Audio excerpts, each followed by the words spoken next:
being a servant companion for the ELCA youth gathering in Detroit was full of different challenges, surprises, and actually some inspirations.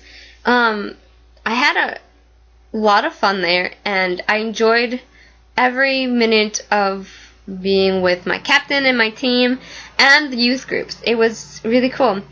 As a teacher, I've learned that I have to be flexible, be patient, and keep that level head in different situations. It's something that I've been working on. I'm not great at it, but I've been working on it, and I felt like this was the perfect opportunity for me to learn and grow some more in these areas. Which is kind of funny because during the very first day of the service projects, all three of those aspects were actually challenged in different ways that I didn't expect. I mean, there was a lot of confusion with the buses, about whether or not we were going, whether about we had lunches to go out, and even though it was challenging, I had to stay in communication with not only my group, but with everyone else, like the servant companions, to find out if they knew anything, and the captains and CJ and Veronica to know if they found out anything that I would be helpful. It was mentally exhausting, but it allowed me to grow in these aspects. I had to just go with the flow. I never knew what was going to happen next during that day. Everything was just kind of up in the air. You just kind of went with things. And one of the things that I will tell all servant companions, people who want to be servant companions, is that one of the things that worked for me was I was just honest. Even though I felt confused and I felt like totally lost in everything and I felt completely and totally insignificant in all of this, being honest with the group leaders in the congregations was the best asset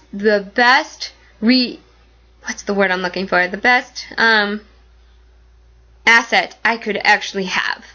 Because once I was honest with them, and I didn't try to beat around the bush, I didn't try, to tell them something, some sort of lie. I was honest with them, telling them that I didn't know anything. I'm trying to work on it. We're going to go figure it out. I will get back to you as soon as I hear something. Telling them that, and telling them that, to be honest, allowed them, I think, the patience that they needed. Because even though the DJ's going, it's hot outside, they could have been a lot more grumpy. They could have been awful and terrible. And that's actually a moment that I realized that we as Lutherans were one community. The way that they reacted, the congregations, and the way they stuck together that day was just the most amazing thing I have ever seen. I mean, when I went to college, my college president would always go on about community and how we had to be a real community for God. In that day, I saw a real community for God. They were patient, they were understanding, they realized the situation and did something about it. I mean, there were crews going out and finding soup kitchens to work at. They were just picking up trash, getting to know people around them. That is a service that doesn't really happen a lot in today, and it's something that we forget that is needed. That right there is true community, and it was amazing to see. So that was actually one of the biggest highlights, and it changed me, and it allowed me to be more patient, I think, and it allowed me to keep that level head, because without that, there is nothing. Like, I was already confused, but with patience, with their patience, knowing that they're patient with me, I was able to be patient with everyone, even though I was getting frustrated and upset that nothing was working out, and I wanted to go out, and I actually expected the rest of the week to go like that. However, the rest of the week didn't, and I wanted to tell you at least one more thing about the other highlight in the aspect of the week that I thought was very important. It was just during the second day. We were cutting grass, we were raking it, and there was a little boy. He decided to come out and help us.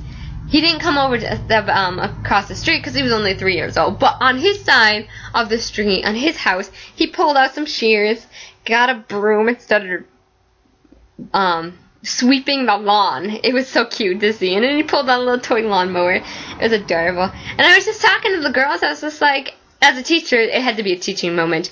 I told the girls, I was like, hey girls, This is something you'll never forget. This little boy, you are influencing this little boy just by doing what you're doing. It is awesome to see, and that right there is powerful in itself. So as a shout out to all the other serving companions for the 2018 youth gathering, woo! I wanted to just leave you with one other piece of advice. In terms of being flexible, that does not just mean going with the flow, with like things like that happened on the first day of the launch. It also means that you can't do the same things every day. As a teacher, I've learned that if you do the same lesson, or not even the same lesson, if you do a different lesson and you do it the same way you did it the other day, the kids will be bored. So if you're lecturing one day, you can't lecture the next day, because the kids will get in a routine, they will bored, they will drown you out. It's the same thing with this. Even though they're different kids each day, you can't do this day the same each day. You have to change it up. And it's because kids are different. The group leaders are different.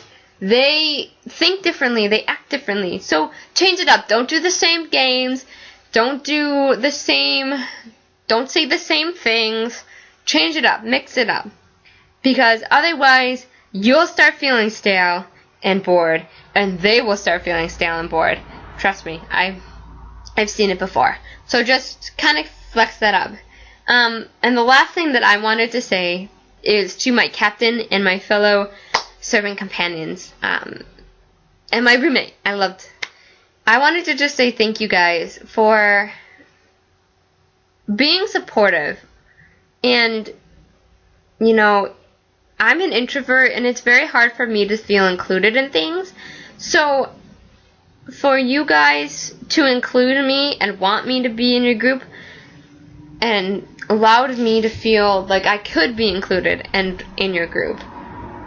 So I wanted to just thank you guys for being that. And another shout out to the future serving companions, that being a serving companion, you are in a family. It's like a little family, and you guys stick together. It's what you do. So I wanted to say thank you to them, and I hope that the rest of, the summer goes well, and I can't wait for 2018.